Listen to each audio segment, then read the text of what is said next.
വിശുദ്ധ പൗലോസ് അപ്പോസ്തലൻ റോമാക്കാർക്ക് എഴുതിയ ലേഖനത്തിൽ നിന്ന് 7-ാം അധ്യായം 7 മുതൽ 13 വരെയുള്ള വാക്യങ്ങൾ.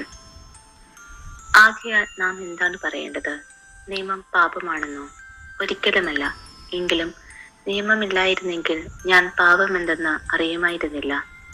മോഹിക്കരുത് എന്ന് നിയമം അനുശാസിക്കാതിരുന്നെങ്കിൽ മോഹമെന്തെന്ന് ഞാൻ അറിയുമായിരുന്നില്ല.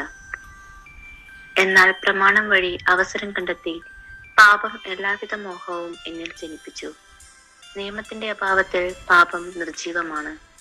ഒരു കാലത്ത് നിയമം കൂടാതെ ഞാൻ ജീവിച്ചു. എന്നാൽ പ്രമാണം വന്നപ്പോൾ പാപം സജീവമാവുകയും ഞാൻ മരിക്കുകയും ചെയ്തു. ഇങ്ങനെ ജീവന് വേണ്ടിയുള്ള പ്രമാണം എനിക്ക് മരണമായി തീർന്നു. എന്തുകൊണ്ടെന്നാൽ പാപം കൽപ്പന വഴി അവസരം കണ്ടെത്തി എന്നെ ചതിക്കുകയും അതുവഴി എന്നെ കൊല്ലുകയും ചെയ്തു.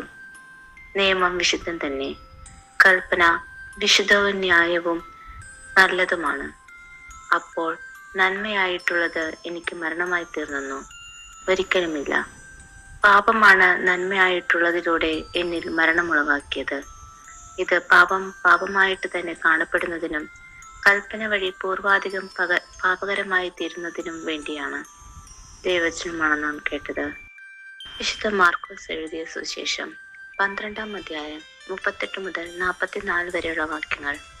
അവൻ ഇങ്ങനെ പഠിപ്പിച്ചു: നിങ്ങൾ നിയമജ്ഞരെ സൂക്ഷിച്ചു കൊള്ളുകയും നീണ്ട മേലങ്കികൾ ധരിച്ചു നടക്കാനും പൊതുസ്ഥലങ്ങൾ അഭിവാദനം സ്വീകരിക്കാനും സിനഗോഗുകളിൽ മുഖ്യ സ്ഥാനങ്ങളും വിരുന്നുകളിൽ അഗ്രാസനങ്ങളും ലഭിക്കാനും അവർ ആഗ്രഹിക്കുന്നു. എന്നാൽ അവർ വിധവകളുടെ ഭവനങ്ങൾ വിഴുങ്ങുകയും ദീർഘമായി പ്രാർത്ഥിക്കുന്നുവെന്ന് നടിക്കുകയും ചെയ്യുന്നു. ഇവർക്ക് കൂടുതൽ കഠിനമായ ശിക്ഷാവിധി ലഭിക്കും.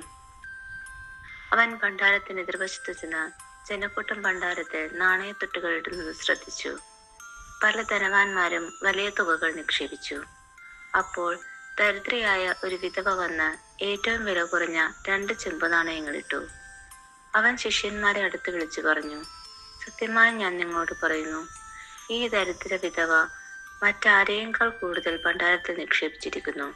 എന്തെന്നാൽ അവരെല്ലാവരും തങ്ങളുടെ സമൃദ്ധിയിൽ നിന്ന് സംഭാവന ചെയ്തു. ഇവളാകട്ടെ തന്റെ ദാരിദ്ര്യത്തിൽ നിന്ന് തനിക്കുണ്ടായിരുന്നതെല്ലാം തന്റെ ഉപജീവനത്തിലുള്ള വക മുഴുവനും നിക്ഷേപിച്ചിരിക്കുന്നു. ഈ വചനമാണ് നാം കേട്ടത്.